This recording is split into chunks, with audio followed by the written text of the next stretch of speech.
Bonjour à tous et bienvenue sur notre chaîne. Aujourd'hui, nous allons plonger dans l'histoire fascinante et complexe d'un nom qui résonne dans le monde entier, Florent Manodou. Derrière ce visage que l'on croit connaître, se cache un récit de détermination, d'ombre et de lumière, un parcours où gloire et questionnement personnel s'entrelacent de manière presque tragique. Préparez-vous à découvrir l'homme derrière l'athlète, celui dont le destin semblait déjà écrit, mais qui a choisi de réécrire ses propres règles. Florent Manodou est né en 1990 dans une famille où le sport n'était pas seulement une passion, mais un véritable héritage. Cadet de 3 enfants, il grandit dans l'ombre imposante de sa sœur aînée, Laure Manodou, figure mythique de la natation française, médaillée d'or aux Jeux Olympiques d'Athènes en 2004. Dans chaque conversation sur la natation, dans chaque photographie médiatique, le nom de Laure scintillait comme une étoile que Florent ne pouvait ignorer. Pourtant, dès son enfance à Lyon, le jeune Florent n'était pas destiné à suivre exactement les traces de sa sœur. Il explorait différents sports, basketball, judo, handball, sans se projeter dans une carrière aquatique. Ceux qui l'observaient à l'époque le voyaient comme le frère de Laure, une identité définie par l'ombre d'une autre, plutôt que par ses propres exploits. Mais Florent avait compris très tôt une vérité essentielle. Pour exister aux yeux du monde, il devait créer sa propre légende. Et cette légende ne s'écrivait pas sous les projecteurs, ni à coups de déclarations spectaculaires, mais dans le silence des bassins et la discipline des heures répétitives sous l'eau. Dans ce silence, dans ces efforts invisibles, naissait un caractère unique, un athlète capable de rivaliser avec l'inimaginable.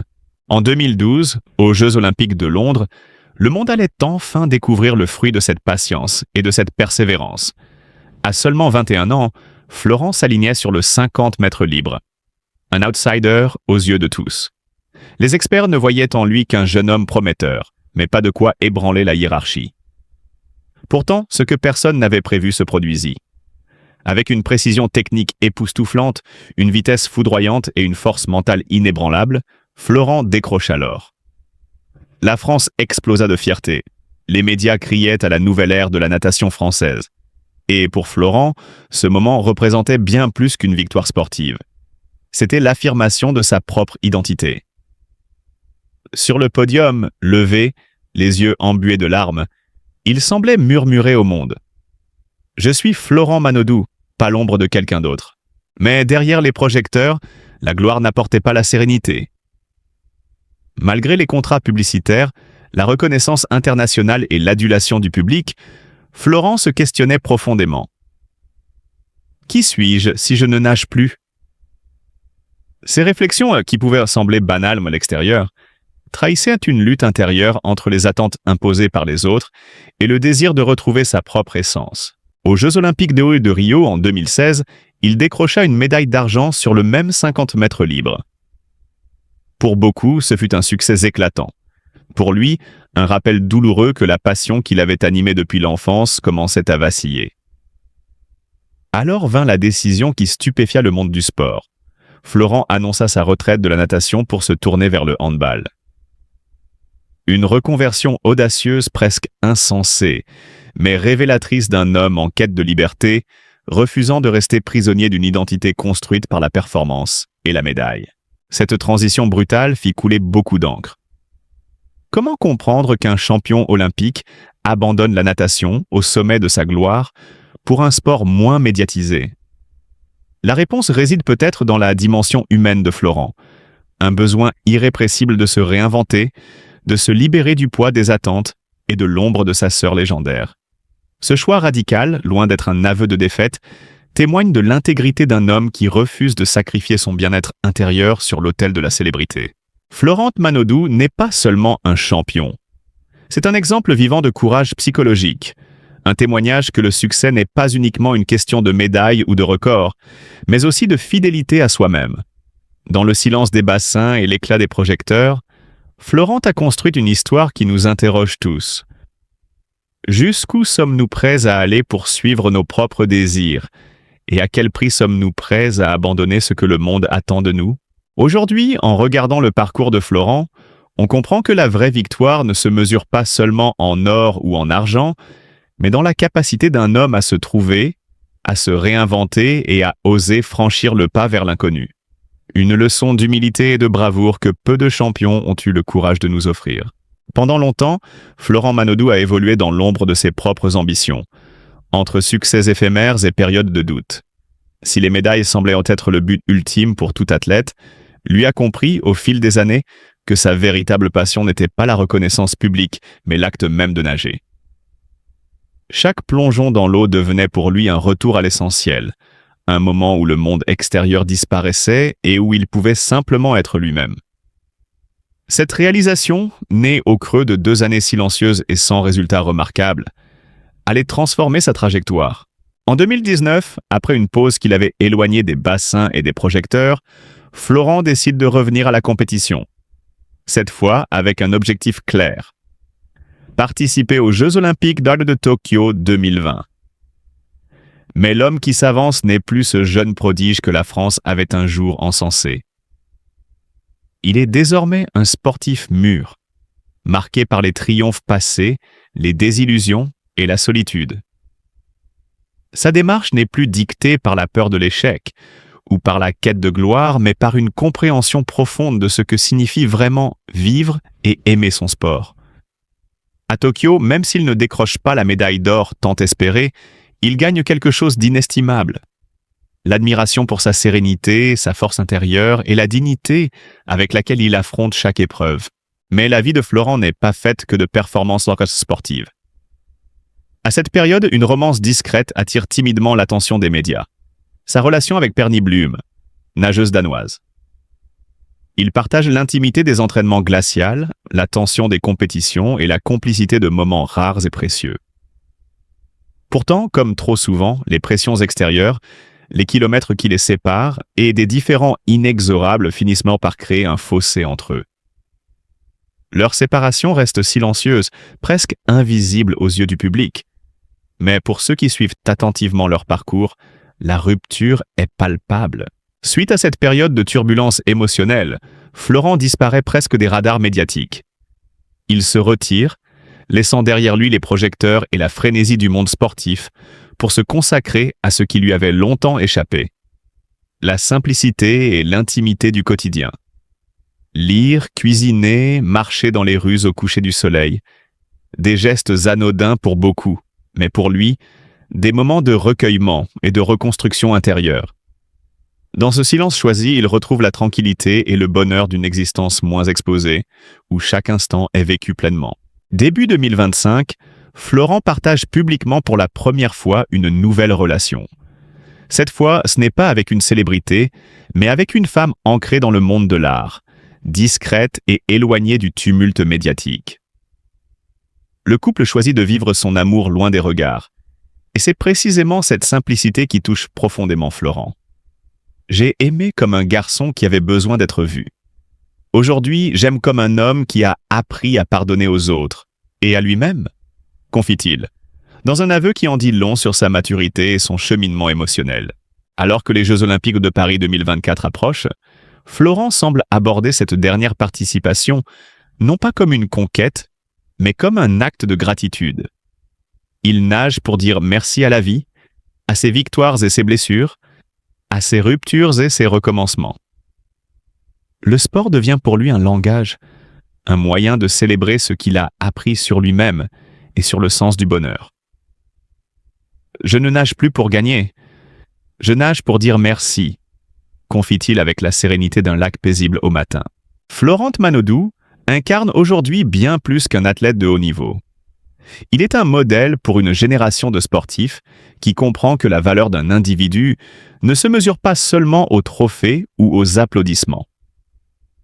À travers les hauts et les bas de sa carrière et de sa vie privée, il montre que le véritable accomplissement réside dans la découverte de soi, la paix intérieure et la capacité à aimer sans condition. Du jeune garçon éclipsé par la célébrité de sa sœur à l'homme conscient de la fragilité et de la beauté de chaque instant, Florent a tracé un chemin jalonné d'épreuves, de courage et de sagesse. Sa leçon est limpide. Le bonheur n'est pas dans la gloire éphémère, mais dans les instants vécus pleinement, dans les relations sincères et dans la liberté de choisir sa propre manière d'aimer et de vivre. Et c'est cette authenticité, mêlée à la force de son caractère et à son humanité, qui continue de captiver et d'inspirer ceux qui le suivent. Non pas pour ses médailles, mais pour la grandeur silencieuse de son parcours. Lorsque Florent Manodou réapparaît au bord de la piscine en 2019, le regard de ceux qui l'avaient suivi depuis ses débuts ne peut s'empêcher de chercher le garçon qu'ils avaient autrefois connu. Mais ce jeune homme fougueux, emporté par une passion sans limite, semble désormais transformé. Les traits de son visage portent la marque des années, des vicissitudes, des triomphes éclatants et des échecs cuisants, et surtout des silences imposés par la médiatisation et la solitude. Tout ce chemin, invisible aux spectateurs, a contribué à forger une nouvelle dimension de Florent. Un mélange subtil de sérénité et de détermination, de profondeur intérieure et de sagesse acquise par l'expérience.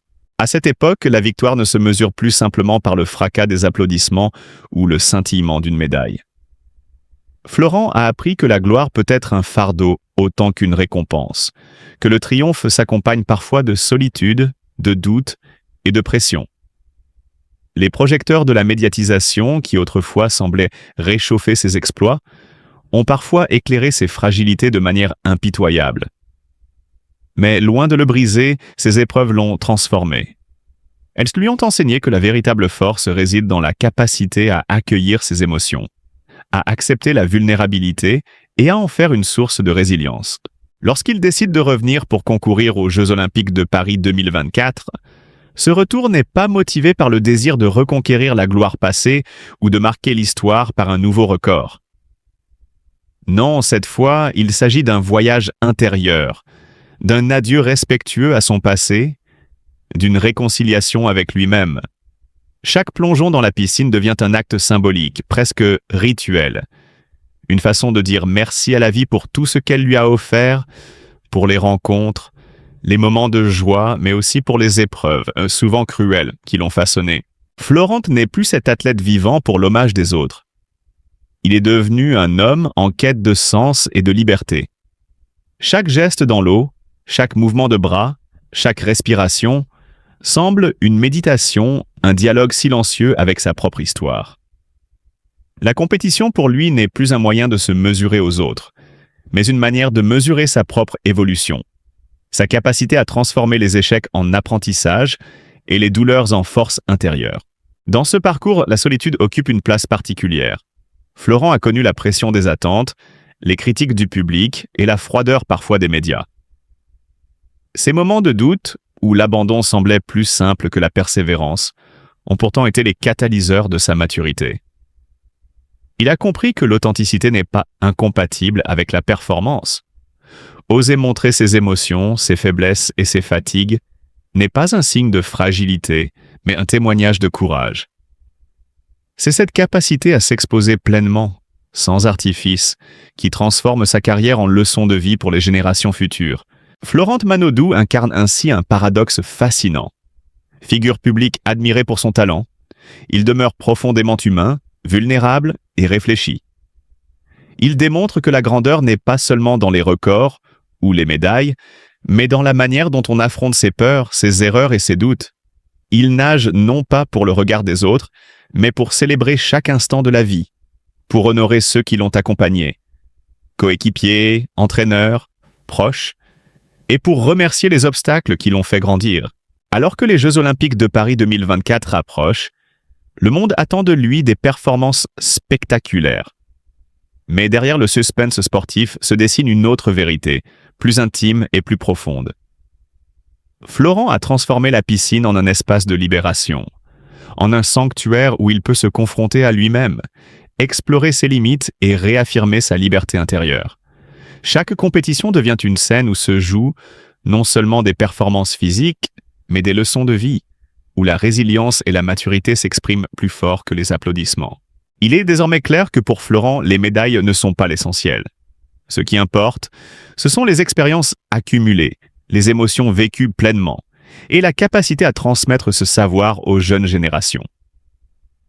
Dans un monde obsédé par le succès instantané et les chiffres, il rappelle que la vraie victoire se mesure à la profondeur de l'expérience humaine, à la manière dont on se relève après chaque chute, a la liberté de suivre son chemin sans être prisonnier de la reconnaissance extérieure.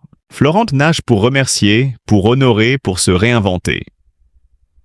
Son parcours montre que la force se cache souvent dans la vulnérabilité et que l'authenticité est plus puissante que la perfection. Il enseigne que la vie, comme la compétition, est un voyage complexe et précieux, où chaque instant compte, où chaque leçon doit être intégrée et où la paix intérieure est un objectif tout aussi noble que la victoire. À travers ses gestes, ses silences et ses éclats de détermination, Florent Manodou devient un symbole intemporel. Celui d'un homme capable de transformer les épreuves en force, les victoires en gratitude et le sport en une véritable méditation sur la vie. Peu importe le résultat à Paris 2024, il restera gravé dans les mémoires non seulement comme un athlète exceptionnel, mais comme un modèle d'humanité, d'authenticité et de liberté. Et dans ces derniers instants, quand il plonge pour la dernière fois dans la piscine olympique, il ne nage pas simplement pour la compétition. Il nage pour lui-même, pour sa famille, pour l'amour, pour la paix intérieure et pour la transmission de ce message universel. La vraie grandeur réside dans l'intégrité, le courage et la capacité à apprécier pleinement chaque chapitre de sa vie, même ceux qui ont été marqués par la douleur et la solitude.